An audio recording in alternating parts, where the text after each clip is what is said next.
त्यांच्या खुर्च्या वाचवण्यासाठी आणि त्यांचे स्वतःचे घरं बार मुलं बाळ त्यांच्यासाठीच चाललेलं आहे, बाकी दुसरं काहीच नाही। सामान्य लोकांसाठी ते काय करतात?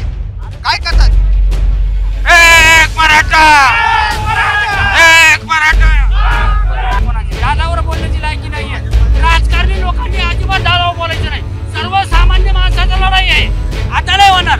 आता एक मराठा कोटी मराठा सर्वसामान्य माणूस जागृत झालेला आहे। आता पुण्यातील सारसबाग येथून मराठा आंदोलक मनोज जरांगे पाटील यांच्या शांतता रॅलीला सुरुवात होणार आहे। आपण सध्या त्याच ठिकाणी आहोत आणि या ठिकाणी आपण पाहू शकता की हळूहळू जे आहेत पुणे जिल्ह्यातून अनेक जे शेकडो आणि हजारोच्या संख्येनं मराठा बांधव या ठिकाणी दाखल होत आहेत। खरं तर आज मनोज जरांगे पाटील हे काय बोलणार याकडे सगळ्यांचं लक्ष लागलेलं आहे, कारण ज्यावेळी मुंबईला मराठा आरक्षणाच्या संदर्भात जात होते तेव्हा पुण्यातून खऱ्या अर्थानं खूप मोठा प्रतिसाद जो आहे तो मनोज जरांगे पाटील यांना भेटलेला होता आणि त्यानंतर काही महिन्यानंतर ते पुण्यात आलेले आहेत। पुन्हा ते शांतता रॅलीच्या माध्यमातून पुण्यात आलेले या ठिकाणच्या नेमक्या मराठा बांधवांच्या काय अपेक्षा आहेत किंवा काय मागण्या आहेत ते जाणून घेऊयात। काय सांगाल, आज मनोज जरांगे पाटील हे पुण्यात येत आहेत, शांतता रॅली करत आहेत।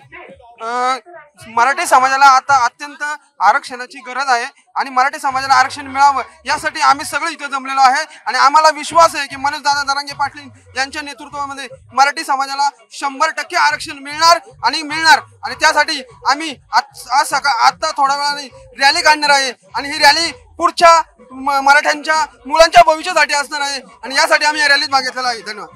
काय सांगाल? जे ते बोलले ते परफेक्ट आहे त्यासाठी एकच मिशन मराठा आरक्षण हे भेट आमच्या हक्काचं आरक्षण आहे, भेटच पाहिजे आम्हाला। काय मिळत नाही आरक्षण? वाटतं काय मिळत नाही आरक्षण? एवढा लढा देऊनही आरक्षण मिळण्याचं एकमेव कारण ही जे राजनीती जे चालू आहे ना, फक्त बाकी सर्व समाजामधल्या लोकांना सगळ्यांना आरक्षण भेटावंशी वाटतं, म्हणजे राजकारणी जे आहेत ना त्यांच्यामुळे हे राजकारण आपल्याला आरक्षण मिळत नाहीये, बाकी दुसरं कारण काहीच नाहीये त्याचं। मनोज जरांगे पाटील हे ज्यावेळेस आंदोलन करतायत त्यावेळेस त्यांच्यावर काही नेते टीका करताना दिसत आहेत। टीका करण्याचं कारण काय आहे? ते त्यांचा उद्देश काही नाही, त्यांना फक्त टीका करणे तेच येत आहे, बाकी त्यांनी समाजासाठी काय केलेलं आहे? त्या लोकांनी समाजासाठी केलेलं आहे? काहीच नाही केलेलं आहे, फक्त ते त्यांच्या खुर्च्या वाचवण्यासाठी आणि त्यांचे स्वतःचे घरं बार मुलं बाळ त्यांच्यासाठीच चाललेलं आहे, बाकी दुसरं काहीच नाही। सामान्य लोकांसाठी ते काय करतात? हो, आम्ही आमच्या गोरगरिबाच्या लोकांसाठी त्यांनी करा, बस पुढे यावं, आम्हाला तीच अपेक्षा, बाकी काही नाही। काय मागणी? आमची मागणी एवढीच आहे की याच्यातून कुणबीतून आम्हाला आरक्षण मिळावं, ओबीसीतून कुणबी आणि मराठा एकच आहे त्याच्याकरता आरक्षण मिळावं एवढीच मागणी आमची। काही जण म्हणत आहेत की कुणबी आणि मराठा वेगवेगळे आहेत। कसं ऐका ना, राजकीय नेत्यांना दुसरं काही भांडवल नाहीये। आज त्यांना काय भांडवल आहे? तेवढंच भांडवल आहे। मला सांगा, एका बापाची 2 पोर आहेत, एक कुणबी आहे आणि एक मराठा आहे, हे कसं? बापाचं नाव तर एकच लावतात ना, मग अजून काय पाहिजे तुम्हाला? आम्हाला सगळ्या सोयऱ्यांचा अध्यादेश काढून दिला तर सगळं सारखं होईल, हीच मागणी आमची आहे आणि कुणबीतूनच आम्हाला ओबीसीचं आरक्षण पाहिजे। मिळत का नाही आरक्षण, माझं हे म्हणणं आहे। मला सांगा, आरक्षण जर दिलं तर यांना राजकारण्यांना विचारीन कोण?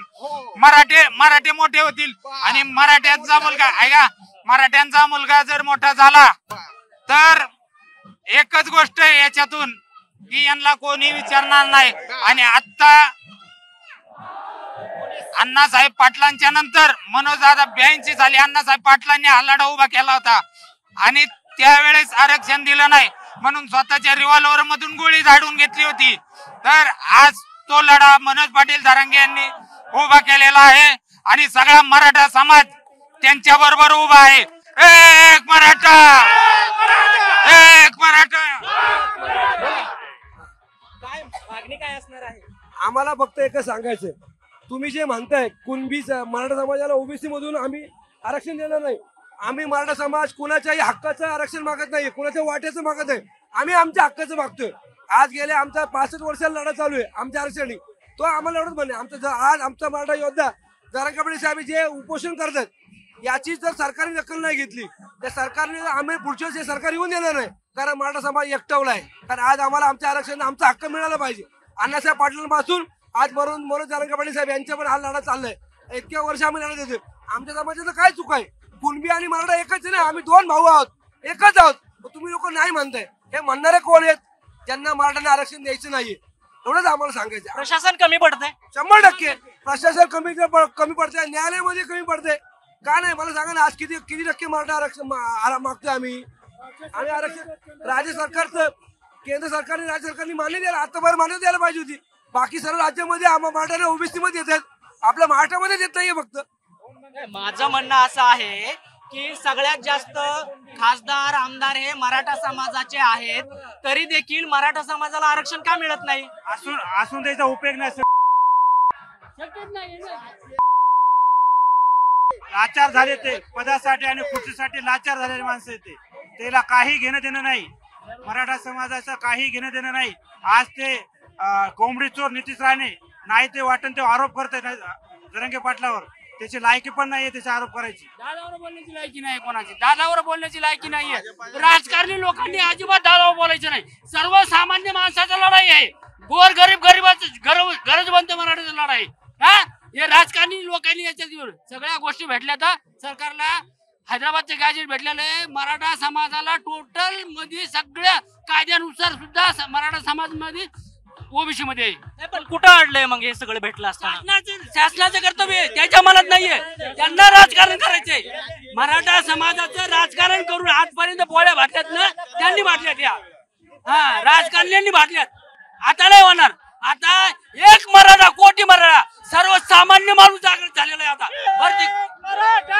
काय म्हणला तुम्ही 29 तारखेला? काय 29 ऑगस्टला नाही का आमची सर्व मराठा समाजाची एक बैठक होणार आहे. येत्या विधानसभेला किती उमेदवार उभा करायचे आणि किती पाडायचे याच्या आधी लोकसभेला पण मराठवाड्याने दाखवून दिलेलं आहे. अख्ख्या मराठवाड्यात फक्त संभाजीनगरचं एक सीट आणून आलेलं आहे, नाही तर टोटल सीट पाडलेले आहेत मराठवाड्याने. काय ठरलंय आता? 29 ऑगस्टला अपक्ष जे टायमाला जे आमचे दादा सांगतील तेच 29 ऑगस्टला सरडे आंतरवालीमध्ये बैठक होणार आहे. 29 ऑगस्टला बैठक झाल्यानंतर काय व्हायचंय हे सर्व आम्ही नाही का त्या दिवशी सांगू. तर हे सगळे मराठा समाजाचे जे बांधव आहेत ते आरक्षणासंदर्भात आक्रमक आहेत. 29 ऑगस्ट रोजी जो निर्णय होईल त्या दिशेनं आम्ही वाटचाल करणार असल्याचं मराठा आंदोलकांनी स्पष्ट केलेलं आहे. कॅमेरामन गोपाल हरणेसह कृष्णा पांचाळ, सारसबाग, पुणे.